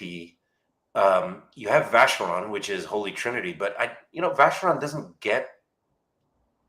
occupy the headspace for a lot of certainly as much as Patek and AP. And I think Richard Mille figured it out. I mean, the guy was he was a marketing guy, right? So he figured it out. I don't. Listen, and when you're with Richard Mille, you're kind of part of a family, of a club. You already Yeah, have the car. You have the Richard Mille car already, right? So, you kind of need the watch.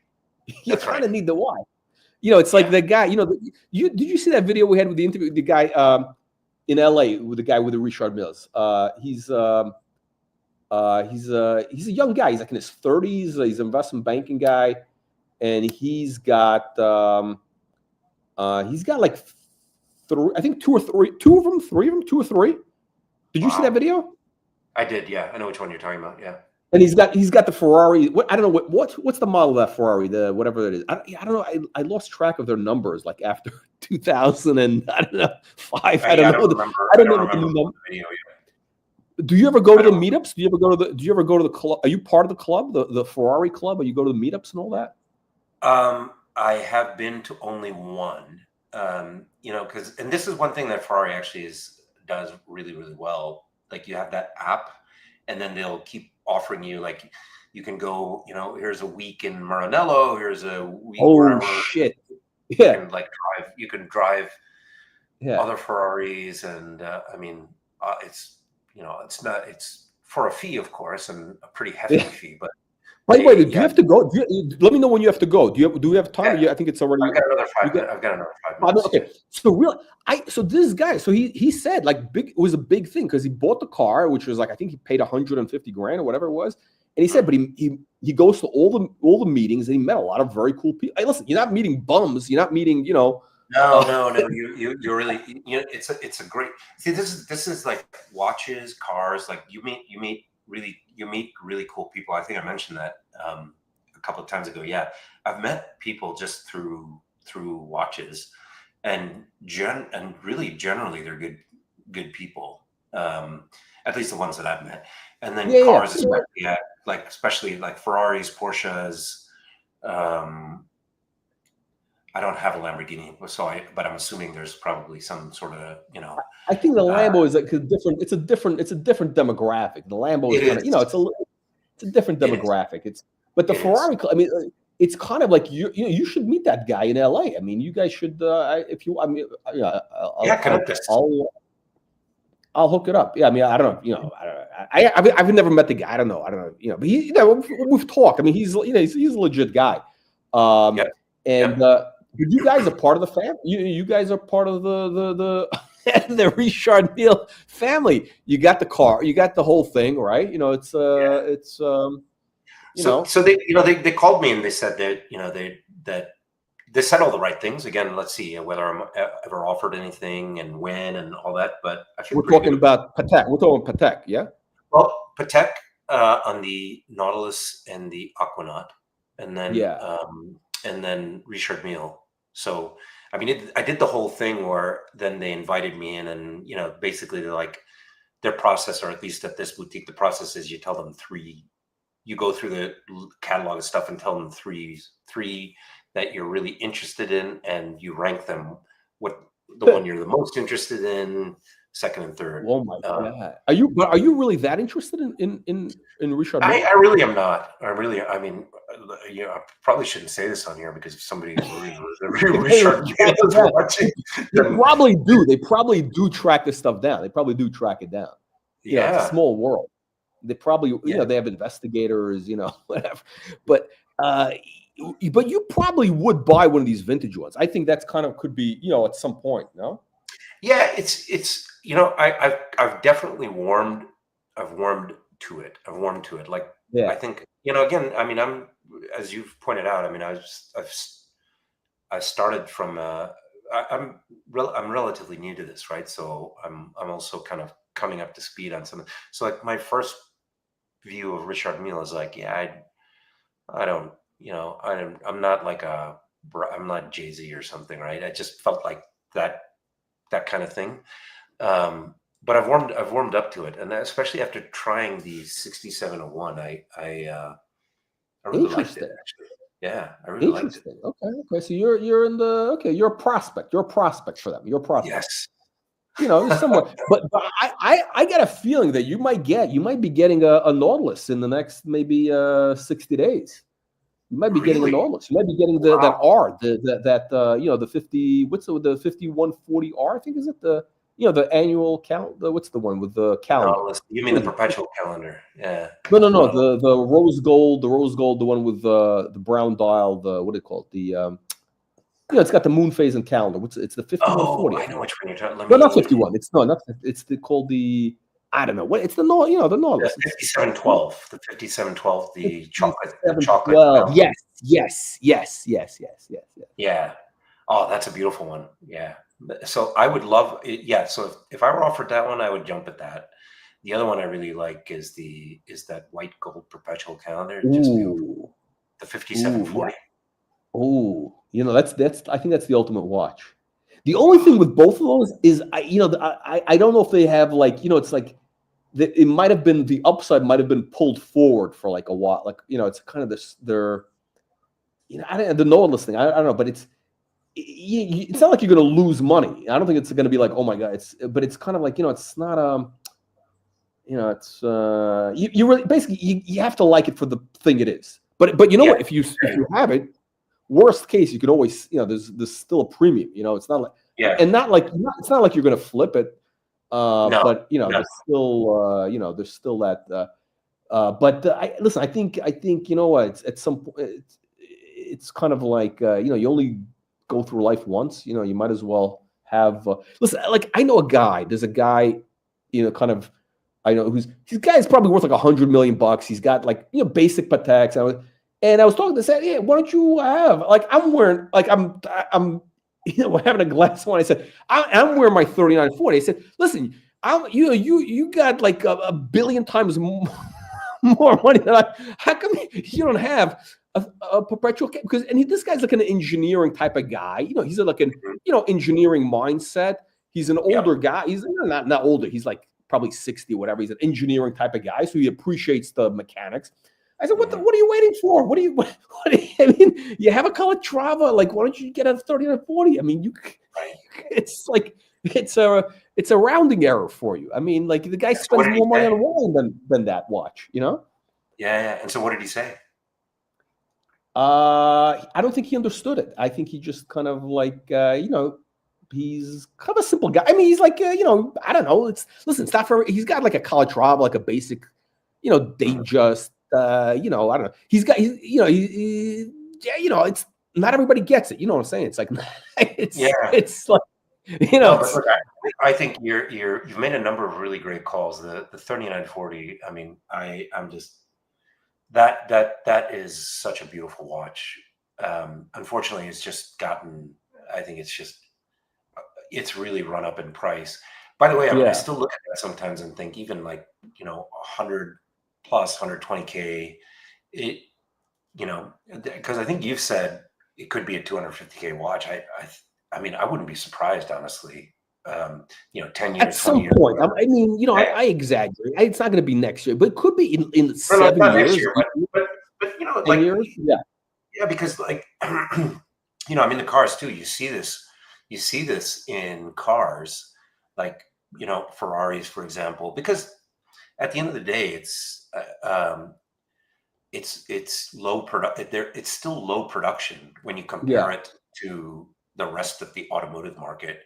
Just like you would. Wait, Duke, I want to ask you because you know about this more. The one time the Ferrari that I thought like I was kind of the prices were kind of relatively kind of within reason, and I've actually never driven one, but the one that kind of caught my eye, and also I don't drive manual, was the one with that scoop in the hood. I think it was called the Maranello. Was it the 550? Oh, yeah, the 575 Maranello. Yeah. I remember I saw one like 20 years ago, like on the street, parked like in East Hampton, and I was like, "Shit, this is." And it's got the beautiful quilted, the red leather inside. I was like, "Wow, that scoop! It looks like a shark." It's just such a cool. I was like, and then I think the prices got down to like 90 grand at one point. That's right. And I was like, but the problem is, by the time it was 90 grand, my financial situation was like a little bit tight at that point. That was like, shit, and I was like, but is that car? I think that one has gone up. What is it? Is that like in the 200s? It shot up tremendously in price. See, because part of what's happening is that, first of all, like these are all low volume, and like, I mean, Patek 40 years ago was, I mean, now Patek supposedly makes like 55,000 watches a year. But probably 40 years ago, what were they making? Like 3,000 watches a year or something like that? Maybe. Right? They were in the 10. I think they were in the 10s, like the 20s, maybe. By the way, I mean, Ferrari. It's a lot. Ferrari is making more cars than ever, but still very small compared to the rest of the automotive market. But like at the time when like the Maranello is out, and that's a beautiful car. That's like so I think it's continued to interest collectors. It's a V12. Naturally aspirated, because now this, like in the enthusiast market, naturally aspirated engines, right? Things that are not turbocharged or supercharged, those are highly coveted, number one. And then the other one is manual. Manual. Okay. So, but yeah, the Maranello is a beautiful, beautiful car. Yeah, no, that's another one I kicked myself on because I could have picked that one. I mean, yeah, they were going for like 80, 90 grand. Yeah, but it's kind of fun. It's what I would call kind of funny looking. It's a funny looking. It doesn't look like a typical Ferrari. It's kind of it's a little funny looking. But I like that. It's got that funky kind of like it's different. It's like it's a little bit lower key. It's just a more, I don't know. It's Well, I did too. How does that drive? Is it a smooth ride, or does it vibrate? All the part of the Ferrari experience is the engine noise, so it's got that Oh, Ferrari experience. It's actually a really fun car to drive. It's a fun car to okay, drive. yeah, Yeah. okay. I think I may have missed the window of the window of opportunity on that. Like it's like I don't know if at this point, like I don't want it's like yeah. I think it's kind of like but I think it's one of those things in life. It's like the watch you want to have. Like I think everybody should have, if they could have it, they should take advantage of the opportunity to get a Ferrari if they could, because I it's like completely that's agree. you know Completely agree. that, Yeah, I mean, that's look, if the you're still interested or in the market for it, I think one of the all-time great Ferraris is the 458 Italia, naturally which one is that? aspirated. Um, Is that a it newer one? That's a newer, yeah. it is a newer one. It's discontinued, right? So they don't make it anymore. But that is actually the last naturally Okay. yeah, that's the last naturally aspirated, and that car is awesome, just awesome, beautiful, beautiful looking car, fun to drive, really, You really know what fun. it is? I can't get, because the reality is, like, the practicality for me is like I'm very bad at like running over, like the parking, the little what do you call it, those like things Okay, you yeah, hit, then you probably you need know, one. Although you can and get like whatever. triple lift stuff. The lip. I have that with the Mercedes. I had to like crack or not something. I have to repair. It's like at this point, I'm not here to like drive 200 miles an hour. Like like I'm, it's like I just want to have a comfortable ride, which could go Mhm, fast if I want, and mhm. I can smoke a cigar in it, and it's like if it gets a ding or whatever, it's not going to bother me. That's kind of where I'm at, in my Yeah, life. yeah, yeah, Like yeah. Yeah, I mean, but look, yeah, and then you but if I probably, was yeah, 30, I would have loved to have had that. It was like it's just yeah. I mean, that would have been the well, thing. you're a Bentley guy, so the Bentley as well, right? So I think the Bentley Flying Spur is just, it's fantastic. It's a beautiful, beautiful car. I love Ben. I like the one thing I had an Aston Martin. I love that, the British interior is so great. The Mm. leather quilting and it's just, they're so great at that. So I think Bentley is great, and they in aftermarket you can get really, really good deals on Bentleys too. No, the Rolls prices are Royce, dropping. They're yeah, dropping. Rolls Like the Royce Juan not so Encino should do a show on Bentley price. I mean, they're dropping and dropping. Like, I mean, faster than Bill Clinton's pants in an Arkansas farmhouse. much. I mean, it's like But you're not a Porsche guy. Porsches are, I no, I mean, can't. surprisingly, you can I do it. You can. can't. I don't like the vibration. I had I had briefly a turbo Cayenne, Cayenne Hmm. Turbo. I think they call it Cayenne Yep, Turbo, yep. uh, and I didn't really care for it that much. I mean, it was kind of cool. I got it. It was like I wanted to just have. I wanted to try like whatever. I Hmm. appreciated it. It wasn't comfortable, like because if I go on long trips, it's Okay. not a comfortable, like it's not a comfortable. The seat is not comfortable. Like the whole, it's just not comfortable. I want to be comfortable. Like I want to be Yeah, comfortable. but I want to go on a yeah, 5-hour for that drive. you can't beat Bentley. And then I'd say if you're looking at like SUVs, honestly, I think American SUVs like Lincoln Navigator or something, that's like super comfortable, luxurious. I think they look good too. I don't own one, but I think like big cars. I don't think, Yeah, but they're kind of, it's like it's not. because the Yeah, problem is they don't have the prestige factor associated with it, also, right? but So not. I think they also have issues mechanic. Like it's like big. They're kind of. There's too much electronics now. They're like they've gotten all like oh yeah, you yeah, know yeah, yeah, fair, yeah, they're for the all new like ones, for sure.